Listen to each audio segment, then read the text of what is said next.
Former Prime Minister Tony Blair has said that Britain's exit from the European Union can be stopped if voters decide the pain of leaving the world's biggest trading bloc outweighs the benefits of leaving. In Britain's June 23 referendum, 51.9%, or 17.4 million people, voted to leave the EU, while 48.1%, or 16.1 million people, voted to stay. Blair, who is pro-European, compared Brexit to agreeing to a house swap without having seen the other house and said access to the EU single market would define Brexit. It can be stopped if the British people decide that, having seen what it means, the pain-gain cost-benefit analysis doesn't stack up. Blair, who served as Prime Minister from 1997 to 2007, told the New Statesman weekly, "I'm not saying it will be stopped, by the way, but it could. I'm just saying, until you see what it means,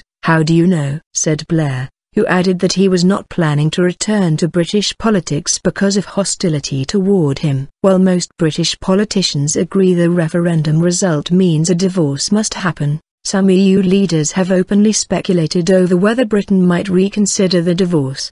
Prime Minister Theresa May has repeatedly said that Brexit means Brexit and that she will trigger the formal divorce negotiations by the end of March, though she is appealing a court ruling which forces her to give Parliament the first say on pressing the exit button. "She's a very solid, sensible person, but she's delivering Brexit. And she has to deliver it," Blair said of May. "Otherwise she will lose the support of that very strong right-wing media, and they'll open up a rift in the Tory party again." Some opinion polls have shown that support for staying in the EU has risen slightly since the referendum, though there is little evidence that supporters of Brexit regret voting leave the EU. Some have urged PM May to get on with Brexit. Former Prime Minister John Major, who also campaigned for continued EU membership, told guests at a private dinner in Westminster that departure from the EU must not be dictated by the tyranny of the majority, the Times newspaper reported. While Major accepted that Britain was not going to remain a full member of the EU,